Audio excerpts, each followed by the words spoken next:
नमस्कार, आईएनडी गोहार में आपका स्वागत है। मैं हूं आपके साथ आकाश सैन। और अगर हम बात करें तो बेरोजगारी घटी है और सियासत जो है वो बढ़ती हुई यहां पर नजर आ रही है। और यही कारण है कि सियासत यहां छिड़ गई है और सवाल बेरोजगारी पर है, क्योंकि जिस तरीके से centre for monitoring Indian economy ने बेरोजगारी की साप्ताहिक आंकड़े जारी किए हैं, उसमें साफ तौर पर बताया गया है कि जो छत्तीसगढ़ की बेरोजगारी दर है वो 1.7 है, यानी प्रत्येक 100 लोगों में से तकरीबन 2 लोग बेरोजगार हैं।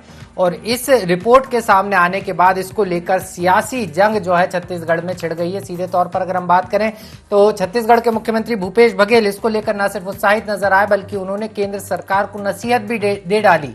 साफ तौर पर उन्होंने कहा कि छत्तीसगढ़ मॉडल सफल है, जहां कोरोना संकट काल में लोगों के बेरोजगार हुए लोग, युवाओं के पास रोजगार नहीं है, और ऐसे में छत्तीसगढ़ मॉडल कहीं ना कहीं सक्सेसफुल रहा है। और यही कारण है, क्योंकि अगर हम centre for monitoring Indian economy के आंकड़ों पर नजर डालें तो सीधे तौर पर यह बात स्पष्ट निकलकर सामने आती है कि राज्य की तुलना में अगर देखें तो 1.7% बेरोजगारी दर छत्तीसगढ़ की है, लेकिन जबकि अगर हम बात करें देश की तो ये जो दर है 7.4% है। मतलब बड़ा आंकड़ा है। और यही कारण है कि अब छत्तीसगढ़ के मुख्यमंत्री भूपेश बघेल केंद्र सरकार को नसीहत देते हुए नजर आ रहे हैं। उन्होंने मोदी जी से इसको लेकर आग्रह भी किया है कि छत्तीसगढ़ मॉडल को अपनाकर पूरे देश का विकास किया जाए। तो वहीं इसको लेकर बीजेपी ने सत्ता पक्ष को आईना दिखाने का काम भी किया है। क्या कुछ कहना है इसको लेकर बीजेपी और कांग्रेस का, सबसे पहले वो आपको बताते हैं, उसके बाद बेरोजगारी घटी सियासत छिड़ी में चर्चा करेंगे।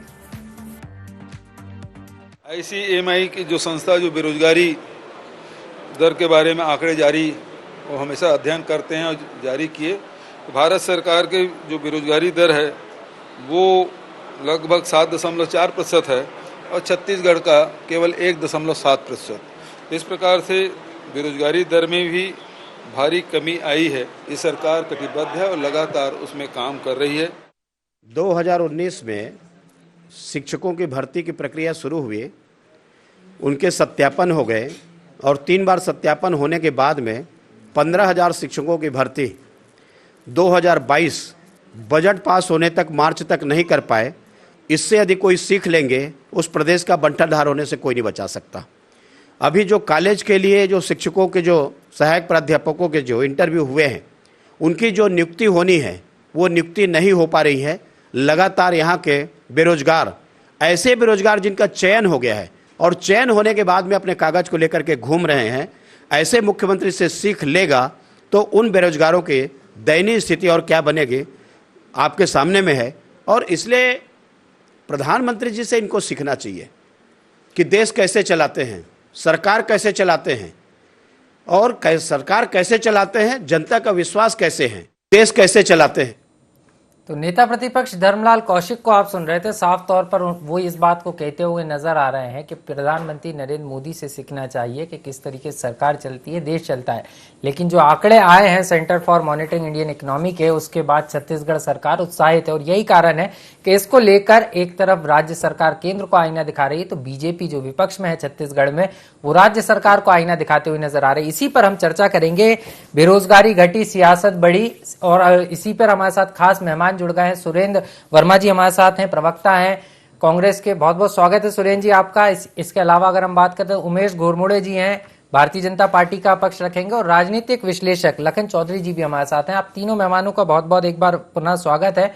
सबसे पहले उमेश जी आपके पास ही आना चाहूंगा, क्योंकि आप भले ही विपक्ष में है लेकिन बात छत्तीसगढ़ की है और राहत भरी खबर तो है ही कि क्योंकि कोई केंद्रीय एजेंसी जब इस बात के आंकड़े जारी करती है कि बेरोजगारी घटी है तो कहीं ना कहीं पूरी तरीके से आकलन होता है और ये खुशी की बात है।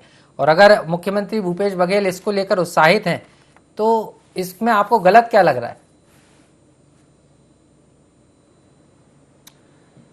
देखिए, प्रदेश के मुख्यमंत्री हैं आदरणीय भूपेश बघेल जी, और कहीं कोई आंकड़े आते हैं और कहीं कोई आंकड़े निकल करके आते हैं, उसमें अगर वो खुशी जाहिर करते हैं और अपने मुंह मियां मिट्ठू भी बनते हैं तो उसमें कहीं कोई आपत्ति नहीं है। हमारे तरफ से भी थोड़ी सी शाबाशी ले लीजिए। लेकिन जब आप सीख देने लगेंगे, मेरी आवाज जरा इको हो रही है, उसको सुधरवा दें। जी जी जी, सुधर रही है, आप बोलिए। देखिए, अगर ये सीख देने लगे और केंद्र सरकार को नसीहत दें कि जरा हमसे सीख लें, तो मुझको कहना पड़ेगा कि इस प्रदेश के मुख्यमंत्री की हालत उस पहलवान की तरह मुझको प्रतीत होती है, क्योंकि मैं एक युवा हूं और जिस प्रकार के हालात बीते 3.5 वर्षों के अंदर में छत्तीसगढ़ के रहे हैं, तो ये ठीक उस पहलवान की तरह व्यवहार कर रहे हैं जिसने प्रोटीन वाली बॉडी बना ली है और रह रहकर आकर के सामने वाले को चुनौती देने का वो काम करते हैं, लेकिन वो अंदर से जानते हैं कि ये प्रोटीन है और प्रोटीन वाली बॉडी है, और जब सामने से प्रतिक्रिया आएगी तो वो धराशायी हो जाएंगे, क्योंकि वो जो प्रोटीन भी है वो केंद्र का प्रोटीन है। अब इस प्रोटीन की परिभाषा और जिस प्रकार से सीएमआई के जो आंकड़े आए हैं उसको लेकर के मैं आपको थोड़ा बता देता हूं। जिस प्रकार से तुलना कर रहे हैं, पहली बात तो ये केंद्र के साथ तुलना करते हैं, तो इनको इस बात का भली भांति एहसास होना चाहिए कि वो छत्तीसगढ़ प्रदेश के मुख्यमंत्री हैं, 3.25 करोड़ जनता का प्रतिनिधित्व यहां पर करते हैं, और 3.25 करोड़ जनता से वो देश भर की 130 करोड़ जनता का अगर तुलनात्मक अध्ययन करेंगे तो ये अपने आप में मामला जरा सा मिसमैच हो जाता है। तो इस तुलना को उनको बंद करना चाहिए और धरातल पर आकर के काम करना चाहिए। नहीं, उमेश जी, यहाँ पे मैं सीएमआई के आंकड़े हर महीने आते हैं, मैं वही कह रहा हूँ। यहाँ पर थोड़ा सा अपडेट मैं आपको कर दूं कि कोई भी प्रदेश में अगर अच्छी योजना होती है, हम मध्य प्रदेश की बात करें, बीजेपी की सरकार है, लाडली लक्ष्मी योजना यहाँ शुरुआत हुई थी, आज पूरा देश में मॉडल की तरह लागू की गई। तो ये कहना ठीक नहीं होगा कि छोटे से वर्ग को अगर कुछ बेहतर काम हो रहा है और अगर केंद्र उसको अपनाता है तो उसमें गलत क्या है। कई बार केंद्र भी कई योजनाएं लेकर आता है, उसको राज्य में लागू किया जाता है, तो इससे तो आप वाकिफ रहेंगे ना कि ये चीज तो बेहतर है ना। देखिए आकाश जी, आपने बहुत अच्छा सवाल किया है और आपको साधुवाद है। आंकड़ों को लेकर के और जिस आंकड़ों को लेकर के अच्छा और बुरा का जो विषय है उसको लेकर के मैं आपको पूरी तरह से संतुष्ट कर देता हूं, आप उसको थोड़ा सा समय देंगे। जिस प्रकार से सीएमआई के आंकड़ों को लेकर के आज इस प्रदेश के मुख्यमंत्री अपना पीठ थपथपा रहे हैं, अच्छी बात है, लेकिन मेरा सीधा सवाल है कि अगर आप अपना पीठ स्वयं थपथपा रहे हैं तो थोड़ा सा थैंक यू तो केंद्र की सरकार को बनता है, थोड़ा सा धन्यवाद ज्ञापित करना तो केंद्र की नरेंद्र मोदी सरकार को बनता है। ये मैं इसलिए कह रहा हूं कि यही छत्तीसगढ़ है और इसी छत्तीसगढ़ प्रदेश के मुख्यमंत्री हैं। अगर मैं खाली मनरेगा की बात कर लूं तो यही कांग्रेस के नेता लगातार दावा करते रहे हैं कि पूरे देश भर में सर्वाधिक मनरेगा देने वाला राज्य छत्तीसगढ़ है, जिसका आंकड़ा ये 24% बताते रहे हैं। और अगर उसी मनरेगा की बात कर लूं जिसकी 60% राशि केंद्र सरकार से आती है, उस मनरेगा के माध्यम से छत्तीसगढ़ प्रदेश के 18 लाख से अधिक लोगों को रोजगार मिलता है। 9,883 ग्राम पंचायतों के अंदर में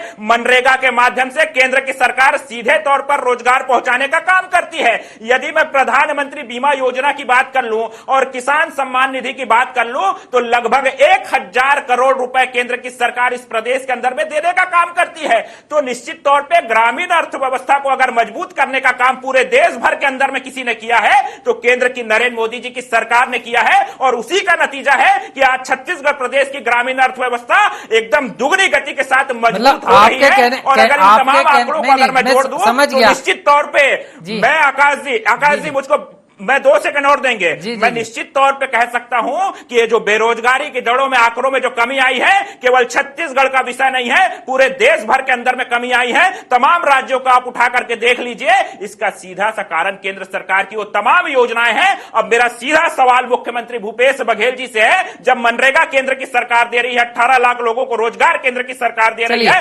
प्रधानमंत्री सम्मान निधि के माध्यम से 1,000 करोड़ से ऊपर की राशि दे रही है, समझ लेता हूं आपने काम क्या किया है जो आप अपनी पीठ थपथपा रहे हैं और आप कहते हैं कि केंद्र की सरकार। चलिए मैं कांग्रेस से समझ लेता हूं कि वो पीठ थपथपा रहे हैं कि नहीं उमेश जी, लेकिन जिस समझदारी का परिचय देकर आपने ये चीज तो साफ तौर पर कह दी कि भले ही आंकड़े छत्तीसगढ़ के आए हों कम बेरोजगारी के, लेकिन श्रेय की सियासत भी यहाँ पर है, क्योंकि दोनों सरकारों को मिलजुल कर काम करना होगा, तभी जाकर प्रदेश और देश का विकास हो सकता है। कांग्रेस से समझ लेता हूँ, आपके तमाम आरोप हैं और सुरेंद्र जी लगातार हमारे साथ जुड़े हुए हैं। सुरेंद्र जी, आप कैसे देख रहे हैं, क्या सिर्फ छत्तीसगढ़ सरकार की जो जन कल्याण की योजनाएं थी उसका लाभ है, या आपको लगता है जिस तरीके से बीजेपी आरोप लगा रही है कि केंद्र सरकार ने भी काफी मदद की है, तो आपको नहीं लगता कि छत्तीसगढ़ मॉडल अपनी जगह है लेकिन केंद्र ने भी सहयोग दिया है? आकाश जी, देश की सरकार हमारी भी सरकार है, केवल देने की बात नहीं है। केंद्र के द्वारा कितना राजस्व छत्तीसगढ़ से कलेक्ट किया गया यह भी सोचने की बात है। छत्तीसगढ़ आकाश जी उत्पादक राज्य है, यहाँ पर माइंस हैं, सारे मिनरल लगभग निकलते हैं, स्टील उद्योग है, सीमेंट उद्योग है, तमाम तरह के प्रोडक्शन के काम छत्तीसगढ़ में होते हैं और एक बड़ी राशि कर के रूप में केंद्र सरकार को मिलता है। तो ये जो दे रहे हैं वो छत्तीसगढ़ का अधिकार है, ये एहसान न जताएं। दूसरी बात, जो केंद्र की मोदी सरकार है वो पूरी तरह से पूंजीवाद से प्रेरित है। एक तरफ इन्हीं के आंकड़ों में ये जो आंकड़े हैं ये आईने का काम करते हैं आकाश जी। जिस प्रकार से 15 साल इनकी सरकार रही और ये केंद्र के बारे में ये वह बोल रहे हैं, भाजपा के नेताओं का शायद छत्तीसगढ़ में सरकार जाने के साथ साथ स्मृति लोप भी हो गया है, इनकी याददाश्त चली गई है। 2014 से 2018 तक केंद्र और राज्य दोनों जगह इनकी सरकार थी। तो ये क्या रमन सिंह के निकम्मे पर सवाल उठा रहे हैं? ये बताएं, उस समय छत्तीसगढ़ क्यों नंबर 1 नहीं था? सितंबर 2018 में आपको याद होगा आकाश जी, बेरोजगारी दर 23% था छत्तीसगढ़ में, 23%। और आज जो ये रिपोर्ट जिसकी चर्चा कर रहे हैं, राष्ट्रीय औसत 7.4 है, जबकि छत्तीसगढ़ में 2% से भी कम 1.7 है।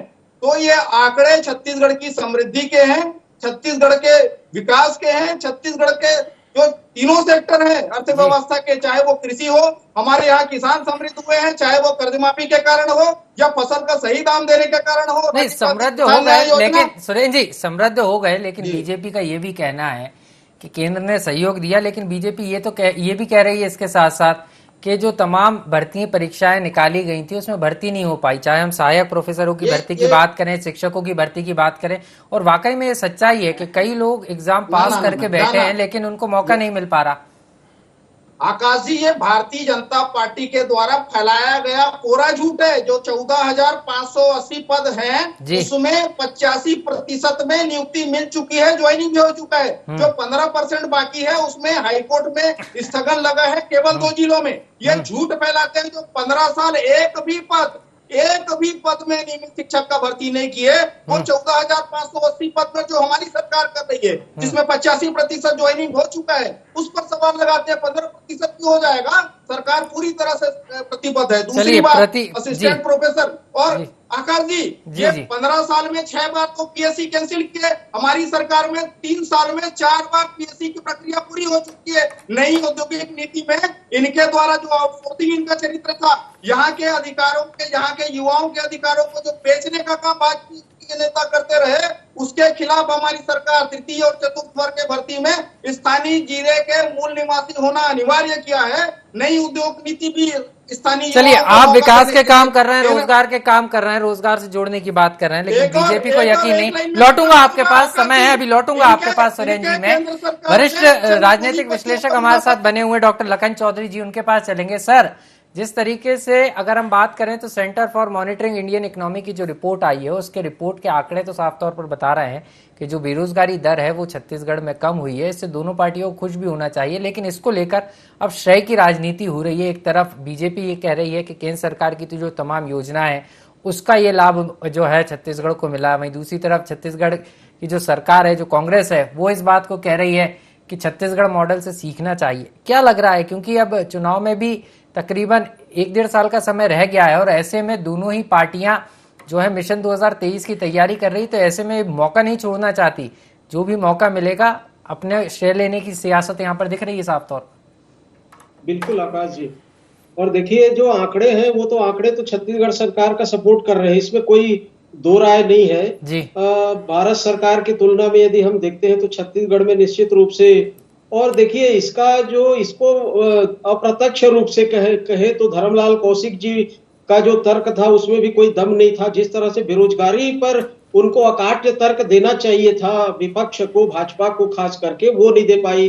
राजीव जो हमारे घोड़बोड़े साहब है वो भी अप्रत्यक्ष रूप से तर्क दे रहे हैं, लेकिन उन्होंने भी स्वीकारा, मैं ध्यान से सुन रहा था, कि ग्रामीण जो खेतीहर अर्थव्यवस्था है छत्तीसगढ़ की वो मजबूत हुई है, जिसकी वजह से बेरोजगारी कम हुई है जी। जहां तक बात इन्होंने कहा कि मनरेगा का पैसा, तो भाई मनरेगा तो कोई ऐसा नहीं है कि अभी केवल भाजपा रमन सिंह और इसके पहले मोदी जी के सरकार में आई है, ये तो 2005 से मनरेगा है। तो मनरेगा जब केंद्र में कांग्रेस की सरकार थी तब भी सभी राज्यों को मिलता था, तो ये कोई तर्क नहीं है। देखिए मनरेगा से पैसा सभी राज्यों को मिल रहा है देश में, लेकिन उस पैसे का किस ढंग से आप आवंटन और क्रियान्वयन कर रहे हैं और योजनाओं का क्रियान्वयन किस तरह से कर रहे हैं वो महत्वपूर्ण है। और निश्चित रूप से देखिए आकाश जी, छत्तीसगढ़ में चाहे सरकारी क्षेत्र में भी नौकरियों की बात जो है हम करें तो वो भी ये सरकार ने किया है। और स्कूली शिक्षा में 14,500 भर्तियां हुई है। कॉलेज में जो बात आप लोग कर रहे थे कि कॉलेज में भी 1300 पोस्ट पर जो सहायक प्राध्यापकों की भर्ती हुई थी उसमें मैक्सिमम जो सब्जेक्ट थे उसमें अपॉइंटमेंट जो लेटर है वो जारी कर दिया गया है, 2-4 सब्जेक्ट बचा है।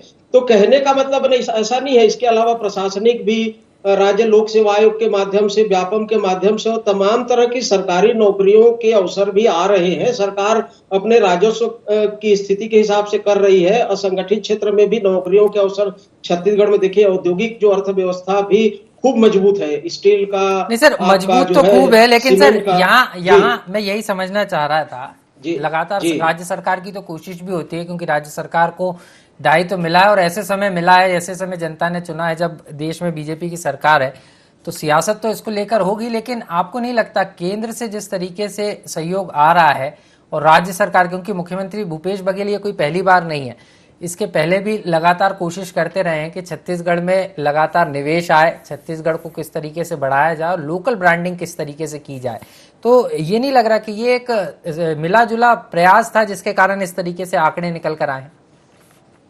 नहीं, ऐसी बात नहीं है। देखिए छत्तीसगढ़ की तमाम योजनाएं जो है इस समय, चाहे वो ग्रामीण खेतीहर समाज की आप देखें, कृषि की देखें, औद्योगिक नीतियां जो है, देखिए बड़े बड़े इन्वेस्टमेंट, जैसा आप कह रहे हैं कि ठीक है कि फॉरेन से बड़े बड़े उद्योगपति जिस तरह से इन्वेस्टमेंट के लिए आना चाहिए वो नहीं आ पा रहे। देखिए उसके लिए कई दिक्कतें हैं। बस्तर और सरगुजा अंचल में उसके लिए कई जो लोकल संगठन है, आदिवासियों ने भी विरोध किया था, तो वो बड़े जो प्रोजेक्ट हैं वो नहीं आ पाए।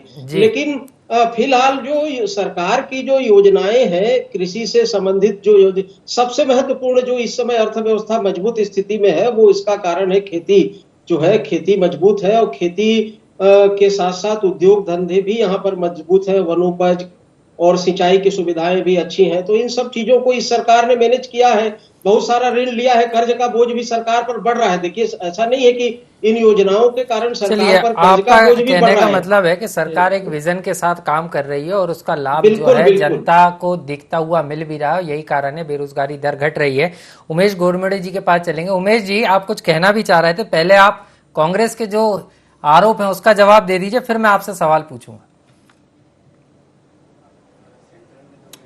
देखिए बहुत सारे सवाल आए और राजनीतिक विशेषज्ञ जी ने भी कुछ विषय को यहाँ पर रखा है। मैं इन तमाम सवालों का जवाब यहाँ पर रखना चाहूंगा। जिस प्रकार से सुरेंद्र वर्मा जी जिक्र कर रहे थे स्मृति लोप का, तो मैं उनकी स्मृति में ला देता हूं, और एक दो स्मृतियां नहीं, मैं 3 साल की स्मृतियां ला देता हूं। सीएमआई के आंकड़ों का ये जिक्र कर रहे थे। सीएमआई के आंकड़ों से ही अगर पूर्ववर्ती भाजपा की सरकार की तुलना कांग्रेस की सरकार जो अभी भूपेश बघेल जी के नेतृत्व में चल रही है अगर हम कर लें, तो जनवरी 2016 की तुलना अगर मैं जनवरी 2019 से कर लूं, जब 16 में डॉक्टर रमन सिंह जी थे तब इस प्रदेश के अंदर में 3.4% बेरोजगारी की दर थी, और जनवरी 2019 में भूपेश बघेल जी के नेतृत्व में 7.9% बेरोजगारी की दर थी। ये मेरे आंकड़े नहीं है, सीएमआई के आंकड़े हैं। जनवरी 17 के अंदर में जब भाजपा की सरकार थी तब 4.1% बेरोजगारी की दर थी। जनवरी 20 के अंदर में भूपेश बघेल जी के नेतृत्व में छत्तीसगढ़ में 9.7% बेरोजगारी की दर रही है।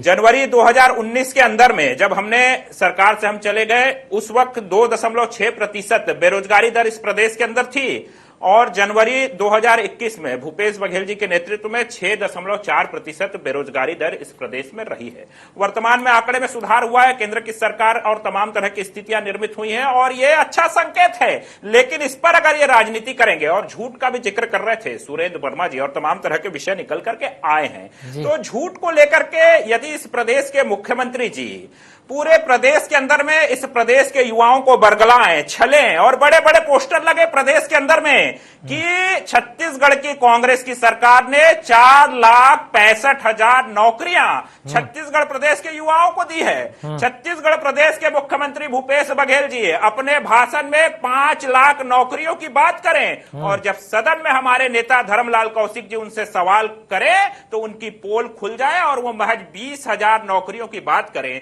तो समझा जा सकता है कि किस प्रकार से रोजगार और तमाम विषयों को लेकर के पोस्टर में चमकने वाली सरकार की धरातल पर क्या सच्चाइयां हैं। और इसीलिए मैं जिक्र कर रहा था मनरेगा से लेकर के तमाम तरह की चीजों का, और जिस प्रकार से लगातार इनकी झूठ की पोल खुली है। अभी शिक्षक भर्ती का विषय भी आया, शिक्षक भर्ती को लेकर के फिर से झूठ मुझको याद आ रहा है। किस प्रकार से असम के अंदर में चुनाव थे और राष्ट्रीय मीडिया के प्रबुद्ध पत्रकार के सवाल में हमारे प्रदेश के मुख्यमंत्री भूपेश बघेल जी घिर चुके थे, और किस प्रकार से उन्होंने झूठ बोला था कि रोजगार हम दे चुके हैं, जब फंस गए तो दे रहे हैं, ज्वाइनिंग लेटर की बात आई तो हम जल्दी दे देंगे। और वर्तमान में यहां पर कांग्रेस के प्रवक्ता यहां पर कह रहे हैं कि 80% तक हम दे चुके हैं, बाकी को दे देंगे। तो ये 3.5 वर्षों का झूठ है जो लगातार इस प्रदेश के युवाओं के सामने खुल रहा है। और इतने तमाम झूठ बोलने के बाद भी अगर ये अपना पीठ स्वयं थपथपाएंगे तो निश्चित तौर पे इस प्रदेश के युवा देख रहे हैं, इस प्रदेश की जनता देख रही है, वो इतने जोर से इनका पीठ थपथपाएगी कि 23 के अंदर ये सत्ता से सीधे तौर पे बाहर हो जाएंगे। चलिए, आप आश्वस्त लग रहे हैं, आप आश्वस्त लग रहे हैं कि 23 में बाहर हो जाएगी, लेकिन तैयारी तो आपको भी करनी होगी और यही तैयारी दिख भी रही है कि जिस समझदारी के साथ आप आंकड़ों से बात कर रहे हैं। देखिए सुरेंद्र जी, एक महत्वपूर्ण बात, एक आकाश जी अंतिम बात मैं कर दूं, 2 सेकंड देंगे, बहुत महत्वपूर्ण बात। देखिए राजनीति, चुनाव, ये तमाम चीजें आते रहेंगे, जाते रहेंगे, चुनाव हर 5 साल में आते रहेंगे, लेकिन चूंकि मैं एक युवा हूं और ये मेरे छत्तीसगढ़ प्रदेश के युवाओं का विषय है, उनके रोजगार से जुड़ा हुआ विषय है, ये कितना आहत करता है उन युवाओं को जो लगातार भर्ती की बाट जो रहे हैं, और वो सड़क से जब बेरोजगारी का फॉर्म भरने के लिए, रोजगार का फॉर्म भरने के लिए निकलते हैं तो मुख्यमंत्री का चेहरा देखते हैं, उसमें दावा देखते हैं कि 4,65,000 उन्होंने नौकरी। चलिए, मैं कांग्रेस से समझ लेता हूं ना सर, आपकी बात आ गई, समय कम है, मैं कांग्रेस से समझ लेता हूं। सुरेंद्र, हाँ, विषय महत्वपूर्ण है, सुरेंद्र वर्मा जी के पास चलूंगा, आपकी पूरी बात आ गई, हाँ पूरी बात आ गई। उमेश जी, थोड़ा सा संयम आपको रखना होगा। जी बिल्कुल, सुरेंद्र जी, आपसे समझना चाह रहा हूँ, बीजेपी के गंभीर आरोप है कि 5 लाख लोगों को, बेरोजगार युवाओं को रोजगार देने की बात कही गई है, तो ऐसे में आपको क्या लग रहा है, क्यों बीजेपी सवाल उठा रही है? अगर रोजगार दिए हैं तो प्रमाण दीजिए। उनका तो साफ तौर पर कहना है कि सदन में सरकार ने प्रमाण नहीं दिया। आकाश जी, पहली बात इनको कहिएगा, बीच में नहीं टोकेंगे। ये आरएसएस की ट्रेनिंग का नतीजा है कि जैसे मोदी जी वहां झूठ बोलते हैं, भाजपा और आरएसएस के सारे नेताओं का यही भैया। देखिए, सुन लो की बातें कर रही है, अभी तो मैंने टोका नहीं, आप मुझको पहले ही चुनौती दे रहे हैं, और आरएसएस कहां से आ गया? आपको चुनौती दे रहे हैं, आप स्वीकार नहीं करें। उमेश जी, खुल गई, उमेश जी, नेशनल मीडिया, आप ऐसी चुनौती स्वीकार ना करें। अरे भैया, सदन का रिकॉर्ड है, सदन का रिकॉर्ड है, सदन का रिकॉर्ड है, अपन पूछ लेते हैं ना, सदन का रिकॉर्ड है। उमेश जी, पकड़े गए उमेश जी, आपको थोड़ा संयम रखना होगा, समझ लेते हैं ना क्या कह रहे हैं, थोड़ा संयम तो रखें। वो चुनौती जरूर दे रहे हैं, अपन समझ लेते हैं क्या जवाब क्या आ रहा है। जनता देख रही है, जनता देख रही है, सोनिया गांधी पे जाना पड़ेगा। नहीं, सवाल का जवाब क्या आ रहा है, जनता देख रही है, समझ भी तो लेते हैं कि वास्तव में रोजगार की स्थिति क्या है। जी सुरेंद्र, उनके पास जवाब नहीं है, इसलिए पहले ही वो चुनौती दे रहे हैं। हाँ, तो आप आने तो दीजिए। या तो मैं नहीं बैठूंगा, मैं बाइकाट करता हूँ। अरे भैया, डराओ मत, अरे डराओ मत, अगर आपका नियंत्रण नहीं है। अरे नियंत्रण पूरा है सुरेंद्र जी, बोलिए ना, आप बोलिए ना, जवाब दीजिए ना। ये बीच में टोकेंगे? नहीं टोकेंगे नहीं, आप बोलिए ना, नियंत्रण पूरा बोलिए। देखिए, अरे मैं डर गया भैया, अरे मैं डर गया, डराओ मत। उमेश जी थोड़ा सा जवाब आ जान दीजिए जी। अरे 15 साल छत्तीसगढ़ के, तो लगेगा ना साहब। आकाश जी, ये नहीं चाहते, ये सच सुनना ही नहीं चाहते। आप बोलिए तो आएगा जवाब, आएगा। आप बोलिए, सुन लीजिए। जी, लखन चौधरी जी ने स्पष्ट रूप से इनको आईना दिखाया। ये मनरेगा की बात कर रहे हैं जो 2005 से चल रहा है। हाँ। इनके समय में 2014 से 18 तो पहले भी मैं कहा, दोनों जगह इनकी सरकार थी उस समय भी, और ये इस प्रकार से झूठ को स्थापित करने का प्रयास करते हैं। 15 साल यहाँ के युवाओं को ठगा, प्रत्येक आदिवासी परिवार को नौकरी देने की बात कही थी, 15 साल सरकार में रहे, इनको याद नहीं। यहाँ हमने तो जो बातें किए थे, शिक्षा कर्मी जितने थे, प्रत्येक शिक्षा कर्मी का 2 साल पूरा करने वाले का हमने संविलियन किया। 14,580 शिक्षकों में से 85% और जो 15% रुके हैं उनका भी न्यायालय से में लंबित है, वो भी पूरा किया जाएगा। जिस प्रकार से 14,1465 असिस्टेंट प्रोफेसर की भर्ती है, उस आप इस बात को कह रहे हैं कि आप पूरा करेंगे। जी, मुझे समय दिया जाए, ऐसा नहीं होगी बात। केंद्र की मोदी सरकार की पूंजीवादी नीतियों के कारण से 27 करोड़ युवाओं ने नौकरी खोई है। जो असमानता है इनके चंद पूंजीपति मित्रों की 20 महीने में आए। चलिए समय कम है, आपकी बात आ गई। माफी के साथ आप तीनों मेहमानों को अलविदा कहना होगा। बहुत बहुत शुक्रिया, आप हमारे साथ जुड़े। और सीधे तौर पर अगर हम बात करें तो यहाँ पर जिस तरीके से centre for monitoring Indian economy के आंकड़े नजर आए हैं और उसमें छत्तीसगढ़ की बेरोजगारी दर लगातार घटती हुई दिख रही है और इसको लेकर अब नई सियासत ने यहाँ जन्म ले लिया है। आरोप प्रत्यारोप का दौर है, लेकिन ये साफ है कि रोजगार की बात तो हो रही है, बेरोजगारी कम होने की बात भी हो रही है, लेकिन इसको लेकर जो श्रेय की राजनीति हो रही है ये कब थमती है ये देखना बेहद दिलचस्प होगा। IND गुहार में इतना ही, मुझे दीजिए इजाजत, नमस्कार।